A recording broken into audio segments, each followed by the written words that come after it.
Good morning, everyone. On behalf of SCA, we'd like to welcome you to the fourth in a series of collections development webinars that have been delivered by Janice Tullock. And today's topic is deaccessioning. So I'll just pass you on to Janice and she'll let you know a bit more about what to expect from the session and a bit of background about herself. So enjoy. Thank you. Brilliant. Thank you. Hi, everybody. Welcome to my wonderful National Trust home. It's not my home, it's my background. Thank you for joining me this morning. Just to give you a little bit of background, my name's Janice and I'm an archives and heritage consultant, and that means I get to work with lots of different archive services and organisations.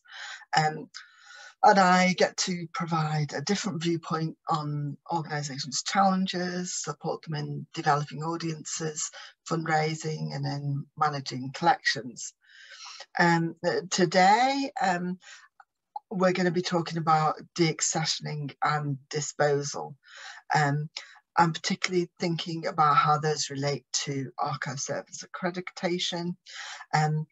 I wrote the guidance for deaccessioning and disposal for the National Archives in London, and the session is based on that guidance, which was developed for the support of the people who, so thank you very much for, and if any of those people who were involved in the development of that are on this talk today.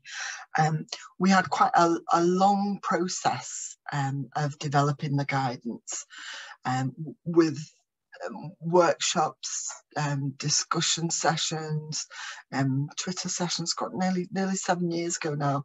I'm really quite happy and pleased with the guidance that came out of it.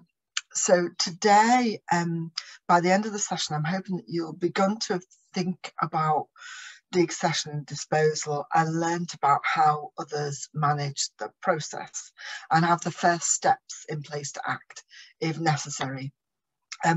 The session will work slightly differently than others because we haven't been able to get formal case studies by other services, but it does mean we have a chance to discuss a little bit more in breakout sessions. Just change my view a little bit more. Okay, so we're quite a big group today, but I'll try and make this session as interactive as possible. We've got the chat box on the right hand side or in the bottom. So if you go to the bottom of your screen, you can see chat, and please feel free to introduce yourselves and say hi. We can use that chat box also to ask any questions, add information, and to make any suggestions. This session will be recorded and will be made available online. We'll also be using breakout rooms. The breakout rooms are not included in the recording, so feel free to put your mics and your cameras on when you're in the breakout rooms. But you might want to remember when we come back in that you might want to turn them off before you come back in. Final bit of housekeeping is that we'll use, as we have done in the other sessions, we'll use menti.com to communicate. So you might find it useful to have menti.com open on your screen or on another device. So just to check that that works really well, I'll just share my screen and we'll start with a question. Oh, there we go. On Menti-Beta. And if you go to the menti.com website and use the code that's on the screen, feel free to answer the question that's available. And the question is, who would you rather have lunch with? Maybe interesting question I found. So would you rather have lunch with Elon Musk, Angelina Jolie, Tim Burton, Michelle Obama, or your friends? I have a suspicion what the main answer will be at this moment in time. Just give you a moment to look at that. Michelle Obama is going straight ahead and winning at the moment. But as I suspected, your friend is a close second of the person you would rather have lunch with at the moment. If you're in lockdown and wherever you are in the world, I tell you, I would rather have lunch with anybody than myself once again. But no one's chosen Tim Burton or Angelina Jolie. Surprising.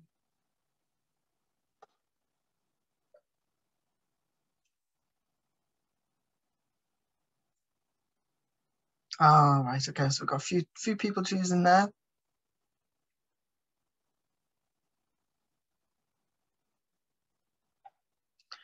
Just going to give you a little countdown to get your last votes in. Brilliant. Fantastic. So that's one of the tools that we'll use just so that we're a little bit more interactive and a bit more interested. And we can keep our discussion going. Okay, so just to share my screen with you now, I've got a presentation we'll work through and go forward like that. Okay, so we were talking through the overview of the session. So we're going to be talking about definitions. We're going to be talking about the legal and the regulatory issues. We're going to be talking about the risks associated with improper disposal, some sort of principles that might govern your decision making, some practical advice on the procedures to follow, and some ethical options for disposal. Just to give you an overview that this all comes from the TNA work. So why is deaccessioning and disposal important? I found this a really interesting quote from Mark Green. Great title for a paper as well. I've deaccessioned and lived to tell about it. Really, he says that our profession's reluctance to confront reappraisal and deaccession is both theoretical and practical. But on both counts, we've inadvertently weakened our repositories and our professional standing by our unwillingness and lack of action. I mean, it's in some ways that's a controversial viewpoint, but if an organisation doesn't create policy and procedures that manage deaccessioning and disposal, really you're open to quite a series of risks.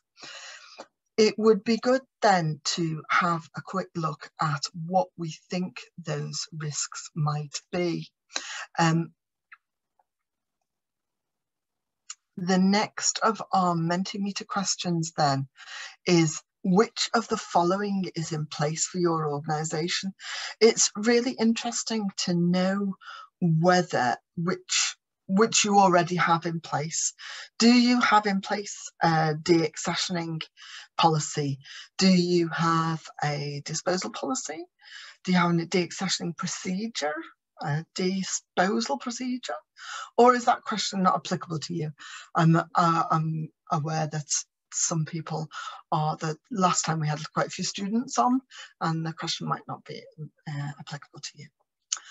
So already people have a deaccessioning procedure. Few have the policy, but most of you have got a procedure there.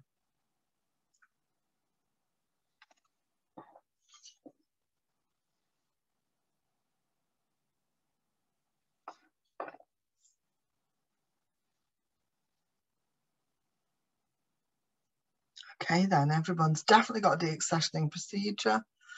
A few have got a policy in place and some have got a disposal policy. I mean, it might not be that you have something that it has those names, but you have something that uses those names. I like the working on it at the moment, so that's a really good timing for you today, and you should be able to find some hints and tips that will really help you going forward. and it'd be really useful when we go into the breakout sessions, if you are one of those people that has some of these things in place, to talk about how you've done that and how you've taken that forward, and how it works for you, and what works and what doesn't work. Okay, then just a quick countdown for your last decisions. I like that it's the middle option that's the one going ahead. It makes my screen look lovely and neat. Okay then, brilliant. So what are the risks that we might face going forward? Just going back to deaccessioning at the moment, it'd be really useful for you to type in to give me an idea of what you think the risks are if we don't manage the process. I can imagine from places that I have worked that there are some real problems that might occur if the process of managing deaccessioning and disposal are not managed. So I've worked in a whole range of different organisations, from local authorities to private country houses, to football clubs, to small arts organisations. There's a whole range of problems. Great, people are starting to throw those up. So we've got overwhelmed. Gosh, that's horrible to feel overwhelmed. A whole unmanageable process. Yeah, missing items, irrelevant, duplication, no access. Yeah, the whole process of deaccessioning and disposal isn't managed. There is a loss of accountability. There's that lack of legal compliance. That's really quite important, that legal compliance. GDPR, yeah, data protection is an issue. There's the potential loss of material. Yeah, I mean, for me, there's maybe a list of about 4 or 5 really key things that can happen. There's the disposal of significant archives. If we don't have the deaccession and disposal policies and procedures, then archive services risk a loss that's irretrievable of some historically important records. There's also the risk of accusations of poor management. You know, archive services should record all their decisions and provide an audit service and trail for those decisions. And without this, they can't show that the agreed policy was followed, and you can't demonstrate professional judgment and accountability in managing archive decisions. You might also risk accusations of bias in decision making. You could attract bad public relations and damage to your reputation. This is certainly something that my colleagues in archive in library services have suffered. If you look up Manchester Central Library and the bad publicity that they had when they deaccessioned some of their material from the library collections, terrible publicity for them, very difficult times for the staff. And they were just deaccessioning things like 1950s science books, you know, things that really should have gone an awful long time ago. So there's the bad public relations. There's a risk to trust. You know, archive services that don't manage the deaccessioning and disposal process have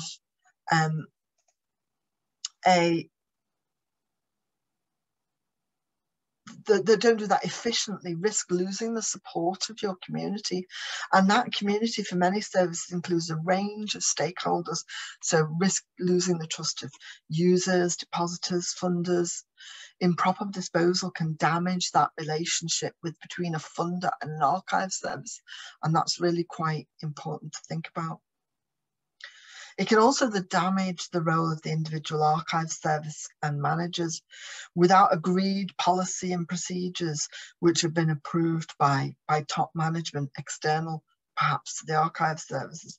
Then individuals risk accusations of poor decision making and even illegal activity. That's a great list there. Forgetting what is what, overwhelmed, Windrush scandal, no space, unnecessary accumulation, stretched resources, liability. I think we've frightened ourselves enough, haven't we? Well, maybe not quite enough. I could have shown you a whole host of examples here of why it's important to manage the process, but it was really easy to just show 3 examples from the BBC News website. 3 but quite random examples really. One is Warrington Borough Council, quite local to me, and they destroyed all planning applications and plans prior to 1996, which the Ombudsman called an extraordinary and inexcusable act of maladministration, really limiting how their planning department can work going forward because they have no idea what the detailed planning applications say, just that there was one. The middle example is about the contaminated blood scandal. Lots of examples of similar work, the Primados, for example, scandal, where victims' records were destroyed. And we're never quite sure whether that is deliberate or not. And then another example from Scotland is about students' records found outside the former Inverness College. So the building has been closed, shut down, and student records were found lying around. Loads of examples of all of those. So I am going to send you to breakout rooms for a minute. Just let me reshare my screen for a moment. And in those breakout rooms, I would like you to just quickly introduce yourselves and to share your experience of managing deaccessioning. Brilliant. I think we've got everyone back. I always have a panic that you're going to disappear between the breakout rooms and coming back. Wonderful. I think there's some really interesting discussions going on there. Some people were getting worried, but let's not worry at this moment. We will have some structures, some processes in place by the end of this session that will help us to go forward with some more confidence. And there's some people with some really good experience within the individual groups that I think would be quite useful to you. Okay, let's talk about definitions then. The key definitions that are in what I'm going to be using today are based in the National Archives guidance, and they aim to align closely to archive service accreditation, and some of you were additionally written for the guidance. If some of you were in the earlier sessions that I ran on collections development, you may recognise the language of PAS 197, publicly available specification 197, in some of these. Deaccessioning then, this isn't just throwing stuff out, it's about a formal documented removal, and removal from the accession register or the custody of the service. It's also really useful to look at the next 2 in conjunction. Reappraisal, this is about a renewed process of appraisal, and that's the things that have been previously appraised. And retrospective appraisal. Now, I don't know about you, but I've worked and looked after collections where there is no evidence of previous appraisal to an improved standard, or no evidence of previous appraisal at all. So that would be retrospective appraisal. And then the final definition looks around disposal, and disposal is the physical act. So it's the physical act of transferring the item or sending it to another depositor, or return it to depositor or donor, or as a last resort destruction. In some places, this is also known as removal. So removal from collections. So there's 4 useful definitions there. And when we did the research for this guidance, people were quite keen that we made that distinction between reappraisal and retrospective appraisal. And it's quite a useful way of thinking about the process that you might be going through. And you know, and in terms of the justification for why you're doing it, you don't want to be doing lots of reappraisal, you know, reappraisal upon reappraisal upon reappraisal. That's not something that's an ethical task, but actually a retrospective appraisal of something that you really don't think's been appraised before is something very different. So if that's definitions, then it's really important to think next about the sort of regulatory environment that you're working in. And these will be different for different types of organisations. They're different for different countries. So it's been quite difficult to try and put this diagram together, but it's a starting point. So this tries to divide the regulatory environment into general regulation that you might need to take into consideration and regulatory environment relating to specific classes of records that you will need to take into consideration. So starting with the general regulation, there are regulations relating to accredited archive status. So if you are an accredited archive, that status can be withdrawn, and there are regulations relating to deaccessioning and disposal that are relating to that.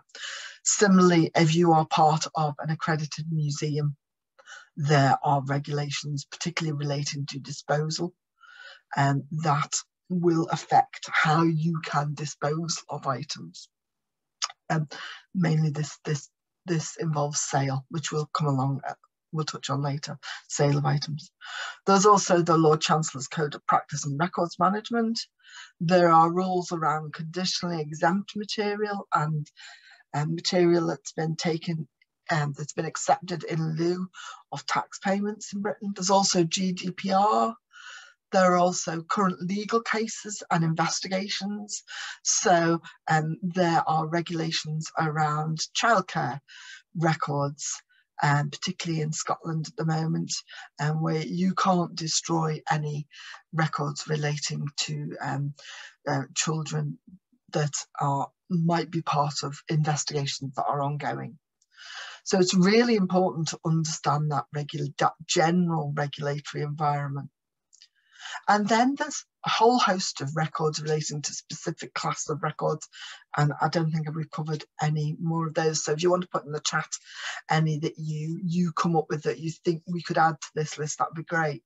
But specific classes of records that are you know, have some regulations that affect their deaccessioning and disposal are tithe or valuation road records, and diocesan records, parochial or Kirk session records, manorial documents, and the Public Records Acts for England and Wales and Scotland all have an impact on deaccessioning and disposal.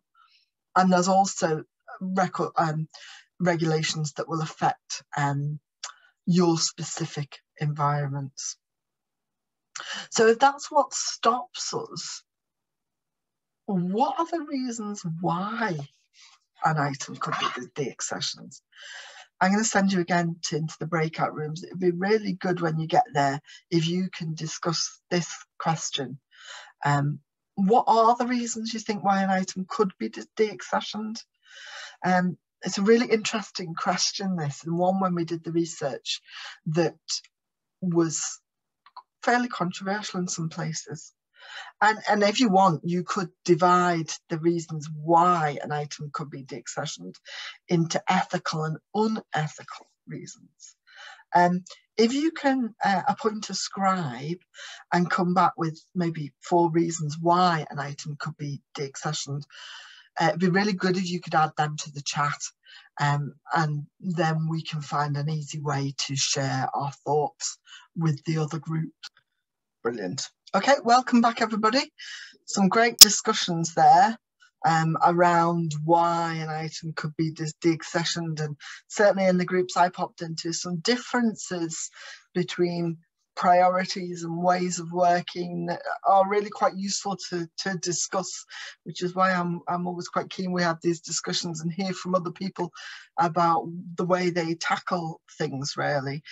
It'd be great if, as I'm chatting, you could add in the chat why you might want to deaccession, why an item could be a deaccession. So we've got one there from group 1, and they've divided into ethical and unethical.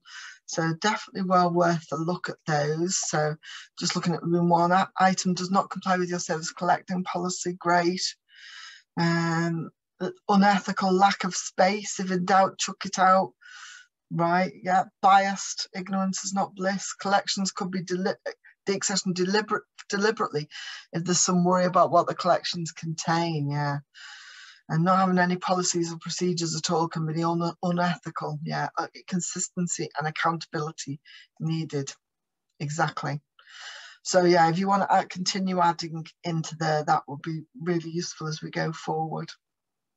Thank you for that. Okay, then moving on. Just wanted to start then thinking about some key principles, and we just touched on one of those really usefully in that first feedback. And for me, one of the really key things is the collections development policy. What does your collections development policy say? And what does it particularly say around your collecting area? Because if you've always collected netball records and you suddenly decide you're not going to collect netball records anymore, then this needs to be a change in your policy, and this needs to be in your collection development policy, and it needs to be approved. It's a decision to be made. The collections development policy and collecting area should be the primary reference that directs your decision making on reappraisal, on retrospective appraisal, and deaccessioning. And if a collection or an item sits within that policy and collecting area, it should usually be retained. This is where having written that collecting area and collection development policy really well comes in really important. Number 2, decisions shouldn't be driven by budget constraints or lack of space. As a consultant, I'm often brought in to review collections, and people say, well, it's just getting too big. It's just getting too big. We can't have that. And we have a difficult discussion then around what is that really the way to manage a collection? So decision making shouldn't be driven by the budget constraints and lack of space. They will achieve those savings, but they shouldn't be driven by it. It's not always an easy position to take, but I think it's a useful key principle to have down in guidance and in your policy making. Often policy making is trying to second guess what could happen and having something in place, and this is one of those occasions. Number 3, deaccession is the result of either retrospective appraisal or reappraisal. So retrospective appraisal is a necessary process for the sustainable management of collections. And in contrast, reappraisal is should be pretty rare occurrence. It involves reviewing the professional judgment of a previous archivist. And so reappraisal really should be done with caution and shouldn't be happening repeatedly, because repeated reappraisal will diminish the collection. And you can imagine if you go back to a collection and say, why has that been reappraised 14 times, or maybe that's a big exaggeration, 5 times, then it causes all sorts of legal issues, retention issues. It's going to be trouble for you. Number 4, deaccession should result from a documented formal assessment by an archive professional. It shouldn't just be a, oh, I don't think we need them anymore. You know, it's got to be an assessment based on archival principles and not driven solely by forces external to an archive service. So I've had occasions where senior management have said, oh, we don't need to be keeping those records of a borough that we took over in 1974 because they're before we had any responsibility. You know, it's about the archival principles being part of that process. Number 5, deaccession and disposal should be guided by a coherent policy, something that describes the overall intentions and directions of the archive service. And really importantly, you'll have heard me say this before, the policy needs to be agreed. And it needs to be agreed by management above the archivist or external to the archivist as a way of backing up your decision making. That's really important, that is not just all on your shoulders as professionals, and that the wider organisation understands. Now, in some organisations, that is not easy. I understand that, because they say, well, I employ the professional to do that. I have no idea whether we should be keeping these records or not. I'm a marketing professional, but it's about backing up your decision making. So if that's about deaccessioning, then what sort of principles might we consider for the disposal?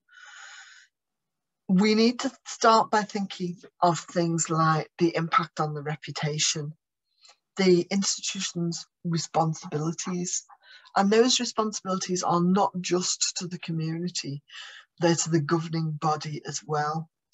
You need to consider what are the ethical options for disposal, and you need to consider how you're going to communicate this disposal process to your wider community.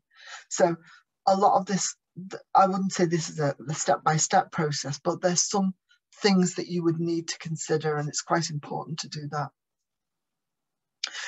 Number 2 is becoming more and more important as collections are bought using external funding, particularly for local authorities and for charities. If the acquisition or the cataloguing or the conservation of a collection or item was funded by external resources, from grant aid or from a benefactor, you need to consider the impact of this on making a decision. What did your agreement with those funders say about what you could do with the collections? You need to go back to the original funding agreement. Now, some of them will say the collection that we've helped pay for cataloguing must be available for 25 years. So it's really important to go back to that original funding agreement, because you need to make sure that you meet those conditions and you abide by them when reaching any disposal decisions. I should say I'm trying to keep an eye on the chat, and if you've got any questions, you can add them in there, but also save them to the end. I can also answer them then as well. So yeah, impact of previous funding and making sure that you think about cataloguing, acquisition and conservation is really important. Another principle is that the last resort really should be the destruction and sale of the items. The TNA guidance says that the sale of archives is not considered ethical unless it's the decision of the depositor or the items are classed as ephemera or are duplicates. So I was a trustee for the Society of Genealogists, and we used to take in lots of research collections from genealogists and book collections, and we've added it into our donation agreement that if we have duplicates, we can sell them. So books that we already have, and that's making a fairly good income for the society, because we're able to sell rare genealogical books that were useful to other people. More difficult for archives, but if items are classed as ephemera or as duplicates, then it's considered ethical. The classification of as an item as ephemera should be based on your collection development policy. So your policy needs to find a way to describe what that ephemera is. And really, the decision's got to be made by professional judgment. For example, in some collections, items which could be classed as ephemera, so theatre programmes, for example, have got significant archival value and a real key to an archival collection. So it's difficult to be general about these things. And then the fourth item on the key principles list really is, if items are available for public use, you should do all you can to remain so. One, because you're going to get a whole host of hassle when people come back with their quote and the reference number in a document, and you haven't got it anymore. But also, you know, these things have been available, then they need to retain those going forward. Okay. Next step then, the guidance tries to give a framework and a set of procedures for deaccessioning and disposal that you might want to make sure that you have put in place. And the idea is that following this framework of policies, plans, procedures, it'll help you to mitigate against the risks of poorly managed deaccessioning and disposal for archives. So the framework supports principles for deaccessioning and disposal that we've just talked about. It is divided into 3 sections. It's important to note that each section doesn't necessarily follow each other. And that you don't have to be doing every single section of the framework. It's about having a thought process in place. Some archive services might never review collections because they've been previously well appraised. Other archive services may never undertake deaccessioning, as the collection review process may result in a retention decision. So there are 3 sections then to that framework. One is the foundation section, and this is about creating the foundations of effective deaccessioning and disposal. What do you need to have in place to make sure that you can do that effectively? The second section is around collections review. What do you need to how could you review the collections? How do you gather the information about the collections? And we've touched on some of that in previous sessions. So if you want to look back at the videos, the previous sessions which are on YouTube, you can see other organisations talk about how they have reviewed collections by gathering information and appraising against their collections development policy. And then the final part of the framework looks at the actual enacting of that deaccessioning and disposal. It provides a disposal decision tree, which was produced through the discussion with the sector that we undertook all those years ago, and gives you some associated guidance to reach a disposal decision, to consult on and to review that decision. So just to go on to the next section then, this gives you an overview of some of the sections in that framework. So you can see that, and this is within the guidance. Don't feel to try and write it all down. It doesn't quite look like this, but it is all there. I've used some jazzier colours. So you can see that the foundation section is about what you need to already have in place. There's a review section, and then there's that steps you might want to follow to enact the deaccessioning and disposal. And I'll go through each one of these. The foundation stage then aims to create those building blocks to have effective deaccession and disposal.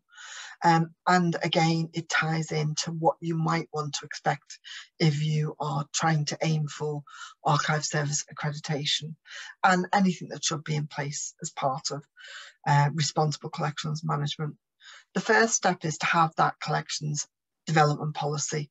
The standard describes a collections development policy or suite of policies that ensures that records are appraised and retained according to accountability, legal research and community requirements and expectations. It should be something that is transparent, it should be approved, it should be compliant with regulation and based on clear ownership of the items. And it should ensure the integrity and the context of the collections. It should be recorded. So the whole process for the decision should be recorded going forward.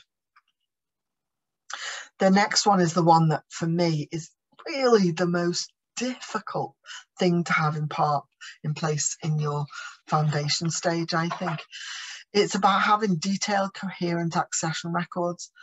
We've all had legacy issues with collections, but they're really a key part of the foundation. And here we're talking about a detailed, coherent record, including details of appraisal processes undertaken on collections. You know, we need to know why appraisal decisions have been made in the future. And then the final section is around creating coherent and detailed deposit and donation records and agreements. You know, it's very difficult without those to be able to make decisions. I'm hoping that at some point someone will ask me to write guidelines on accessioning, because I think this is something we really need to have in place. There's not enough detail in what we have in place here. Really, these procedures should be combined, and combined they provide the necessary information to support future reappraisal and retrospective appraisal processes. They won't deal with the legacy of poor accession records which exist, and archive services may find it useful to review their accession procedures at the same time as their deaccession procedures. Be really interesting to know where you're up to with that. If I move on to the next slide on Mentimeter, what do you think is your biggest difficulty at the foundation stage? What are you going to find it difficult? Because it's really useful to know what other people have difficulty. You want to type in on menti.com. Let me know what your biggest difficulty is going to be at this stage.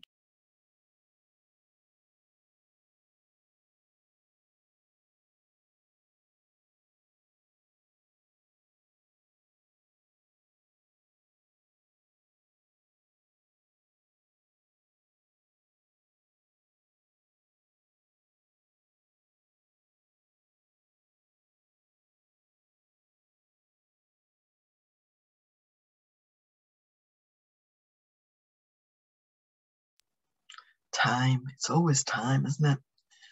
And legacy issues, poor or no accession record and or agreements. No policies or procedures at all yet, creating no success. Having a clear process of transfer that people follow. Oh, and I can feel your pain and I know your pain. Okay, consensus on what should be in and out. Our collections overlap with other archives such as Kent Archives, developing a collections policy that fits with theirs. Really important to do that, isn't it? And to get agreement on that.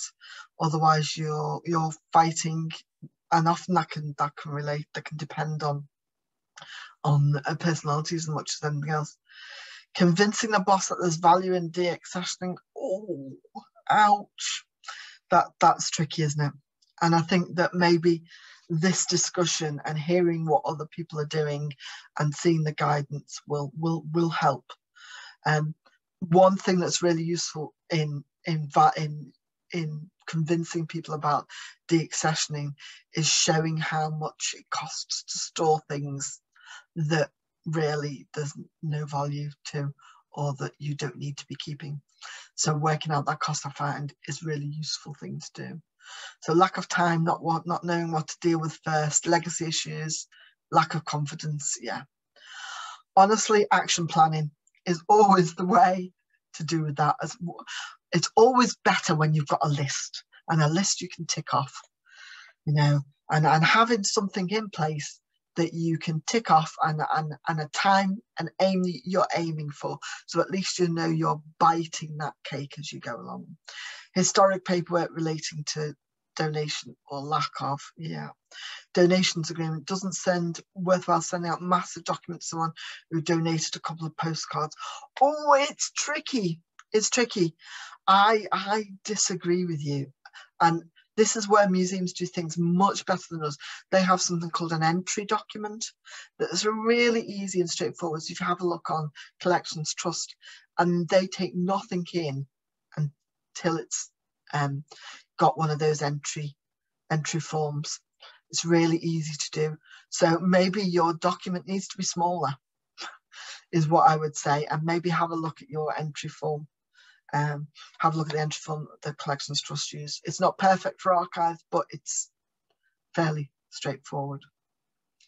Interesting, useful to see what people are thinking. Okay then, so that's the collections foundation stage. The next stage is the collections review. And I'm not going to go into too much detail here, but because we've talked about this before, but this stage begins by considering why you're reviewing collections and what the scope for. Are you going to review all the holding, or concentrate on a type of or go through a whole, you know, repository wide? Much of the discussions from the previous webinar applies to this section.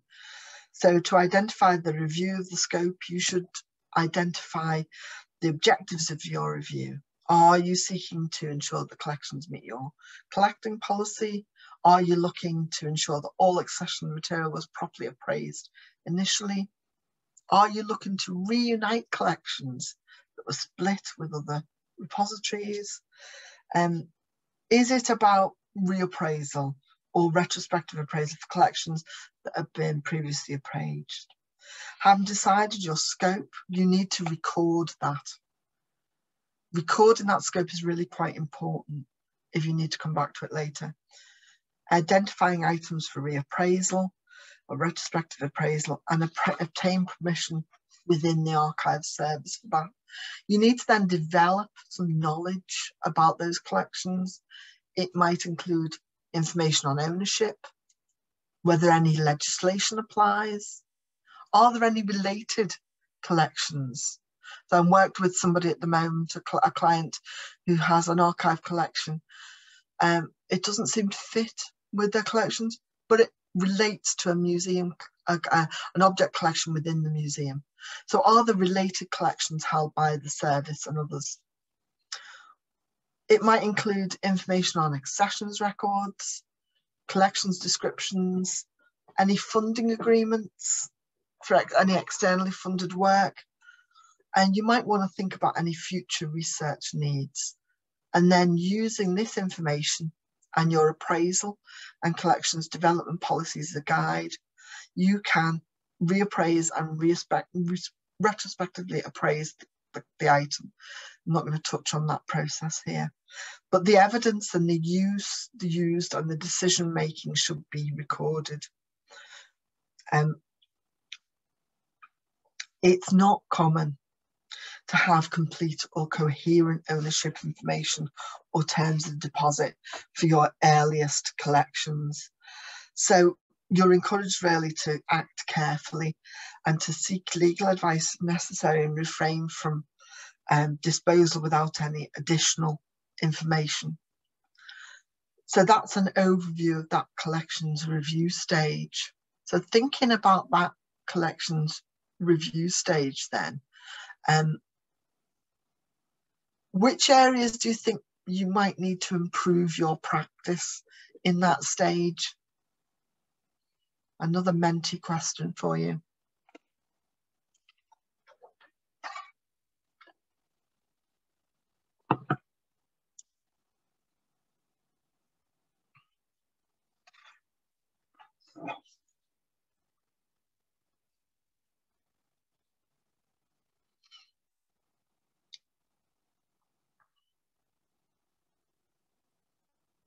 Okay, first suggestion, appraisal, the entry form process. So yeah, how things enter the collection and how things are then accessioned is really important. Subject matter knowledge, very specific collections with not a lot of literature on how to handle them. And that's a tricky one, isn't it? Because the natural thought is, well, I'll ask an expert, but it's very difficult to train an expert on the subject matter to then be subjective enough, because they'll want to keep everything. So having a group of experts and training them in the process that you're going through could be quite useful. Getting better at ensuring the donation paperwork is complete, especially in relation to copyright and ownership. Identifying records that could be deaccessioned. Everyone filling out documentation with enough detail. Occasionally it's been done sketchily and filed badly. Oh gosh, nobody's been talking about where I used to work, did they? No, I'm sure that's something we've all done in the past. It's only when these things have become clearer now. How we deal with lack of basic depositor information from historic deposits. All of the areas, the appraisal, ownership, research potential. More information on where related collections might be is tricky. How we deal with the lack, we've done that one.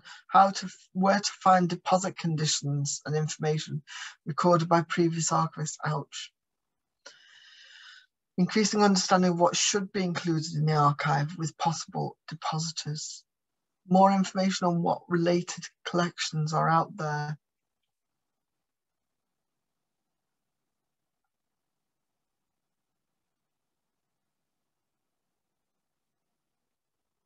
Okay.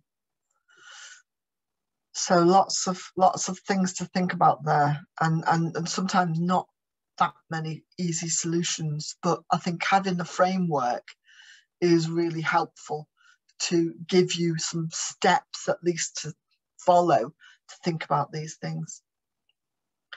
The next stage for me was something that was really quite interesting in our discussions with the sector around how you then enact the deaccessioning and disposal.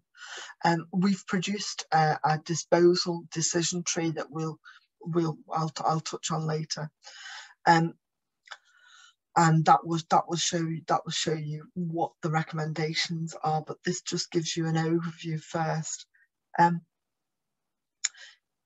Really important to notice that if collections or items sit within a museum service, the service should also follow the disposal toolkit guidelines for museums that are available on the Arts Council website. If the collections are rare books, there are also SCA disposals policy for rare books and manuscripts that will give you some guidance. So other thing to mention there is if you're a charity or a CIC, something like that, disposal of assets is often managed through their regulations, so you need to make sure that you follow those rules as well. So, but there is some best practice available from the Religious Archives Group that's guidance to trustees on the disposal of archives.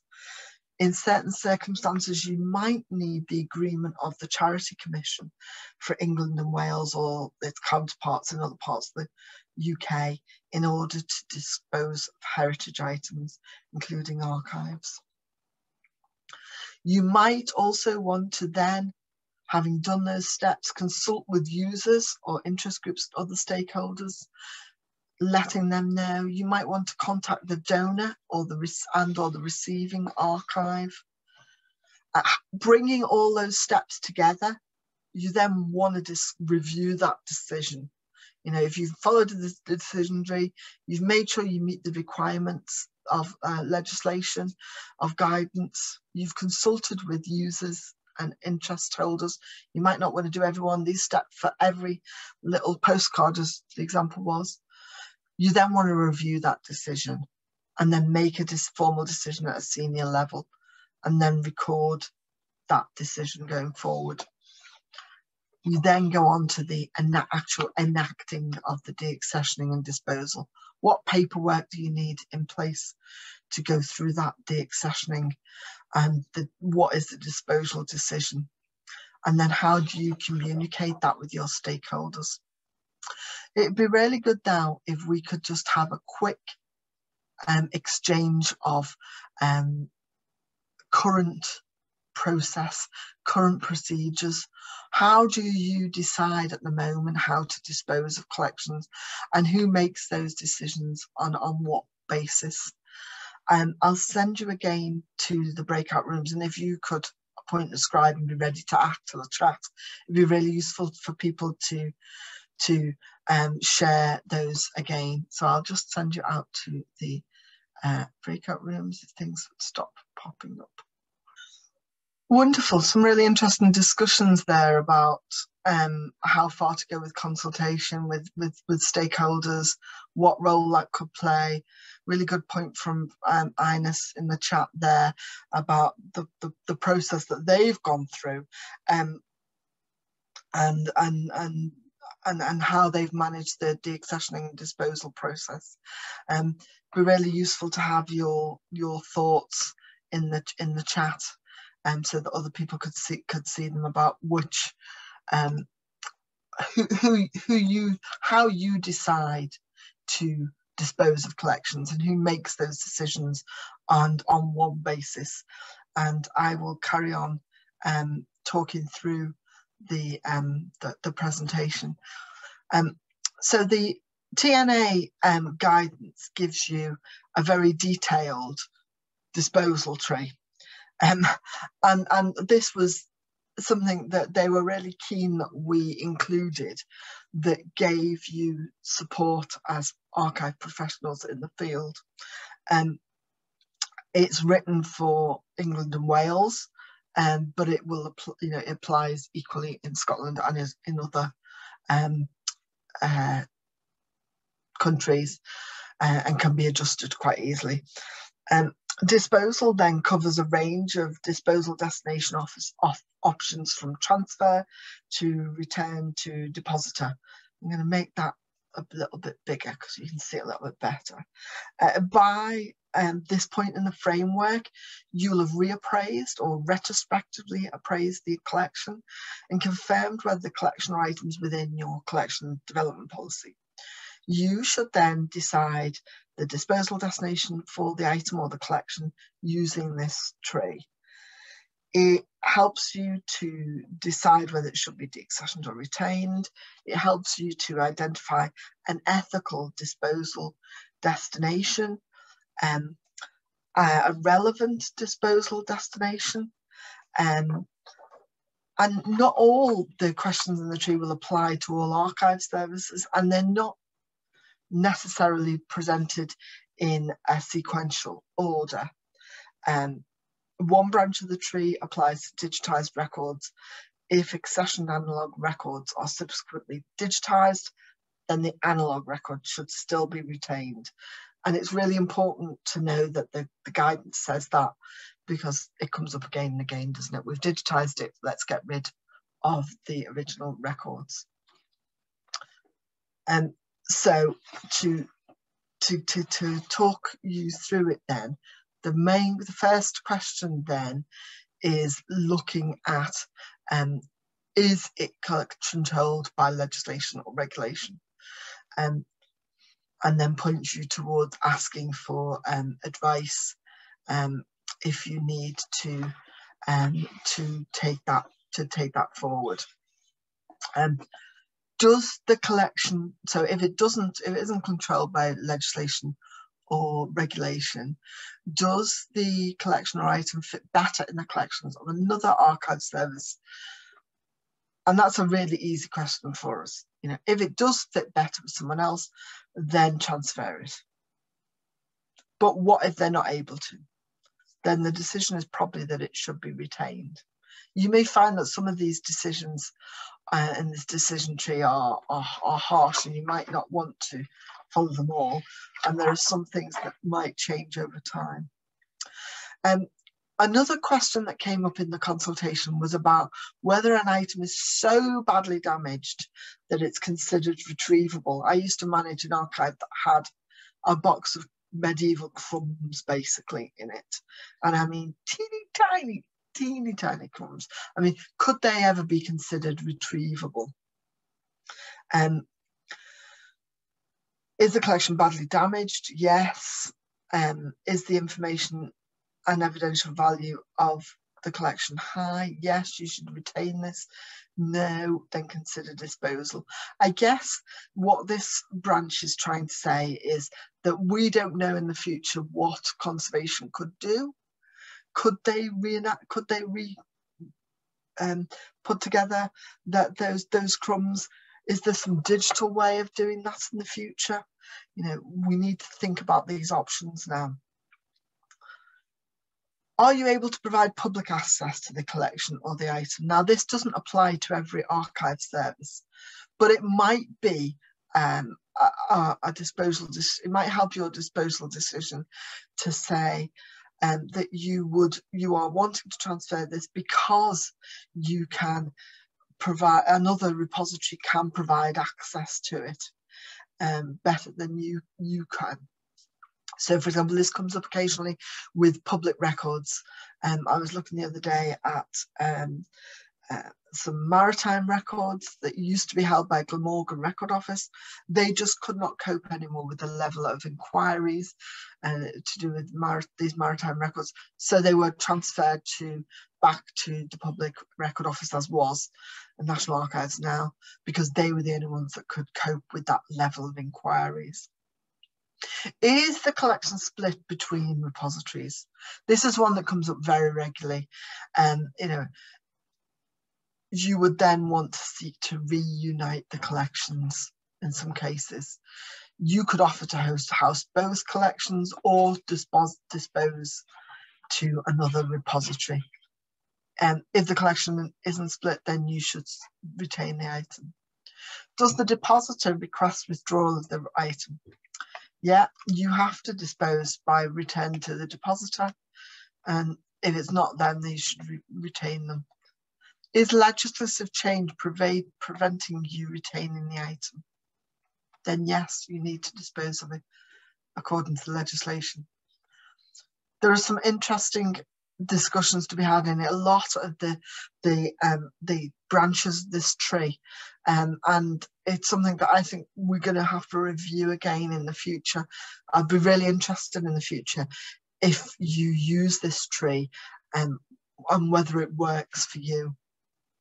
So that's just a useful decision tree that you might want to use.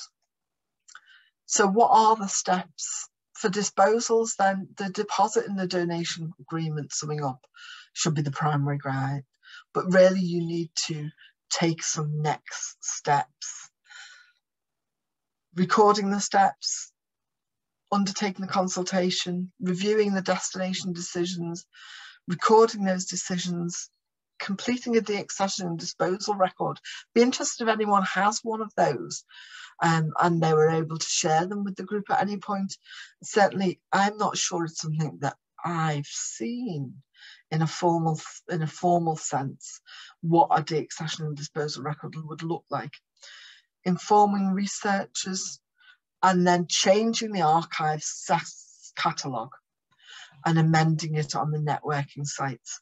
Nothing more annoying as a researcher to find that you've got an entry on Discovery and the item isn't with that repository anymore. So Discovery, Archives Hub, National Register of Archives for Scotland, or similar, that record needs to be amended, and that almost needs to be the final step. For transfers then, I mean, this is the one that really is the most preferable option, and it's something that was discussed in quite a few of the group. The National Archives recommends that the receiving archives needs to have the necessary storage and access conditions. It's not about, you know, transferring to a lower quality of archive service. The preservation decision needs to be there. You, as the collection, the transferring collection, needs to provide all the paperwork, and that's not something to skimp on, because in the future they might need to go through the same process that you have. The transfer needs to be approved by the receiving service, and then the donor and heirs need to be informed. Again, you need to look back at your agreement with those donors and heirs. Once the transfer has been agreed, a letter of transfer should be sent to the receiving service and a donation deposit. That might be an email in these days, mightn't it? For returns, so you might be returning things to the donor or to the donator, and then there's a whole host of steps that you need to follow there as well. Sale. Now, this is a tricky one, and the guidance is as clear as it could be at this while trying not to cover every eventuality. The sale of archives only considered ethical if it's the result of a private depositor withdrawing an archive from the custody of an archive service. You know, what might not consider that ethical, but we're talking about ethical for the archive service. If it consists of duplicates or non-archival material or ephemera, again with that reference back to how are you defining ephemera. And it's only considered if the collection or item does not meet the current collection development policy and it's not been possible to transfer the item to another archive service. If you have to undertake the sale of items, the guidance says that the proceeds should be used to maintain and develop existing collections and services within the archive service. So sales shouldn't be used to meet any funding shortfalls in the day-to-day budget of an archive service. And just a reminder that it's important to consult the disposal toolkit for museums for financial and the appendix on financially motivated disposal if you're part of a museum. In fact, it's really good guidance anyway. But I think it's useful to know that the guidance states this point on the sale of archives. And then the last option is for destruction. It's a last resort and should be carried out securely. It should respect the needs of the depositor and the donor and consider the mechanisms of destruction for various media. So it's not as easy to destroy media, you know, various media. I'm thinking of things like microfilms is tricky. You need to consider and follow the requirements of data protection regulations, and you need to record the mechanism. Really quite something to remember. What is the mechanism of the destruction? Needs to go on that deaccessioning record. Okay, just want to give you a chance then to ask any questions. There's my website there. If you have any questions that come to you afterwards, there's a little consultation button on there. You feel free to ask any questions going forward. There was one in the chat, if I can just get that up, earlier on, that was around decolonial practice in the heritage sector, especially museums, i.e. repatriation, duplication, sending copies to a community country of origin. Virtual repatriation might be applied to the archive sector. Are you aware of guidelines or research? This is probably a gap in this guidance, actually, is should that decision tree, you know, take advantage,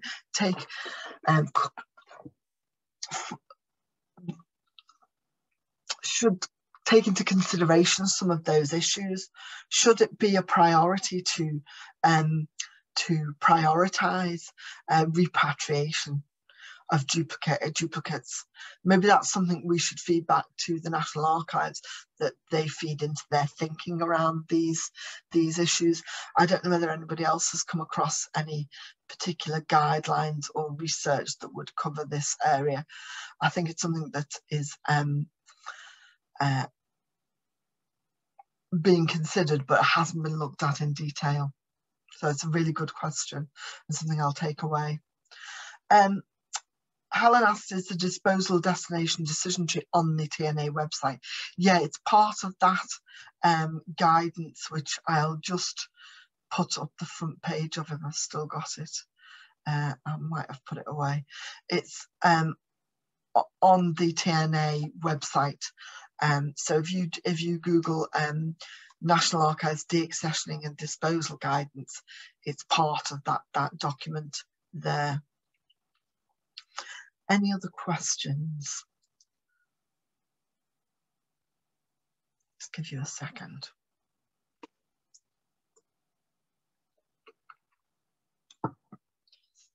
Well, please do take a chance to look back in the chat as well, because there's some really interesting ways that people are have been making their decisions so far.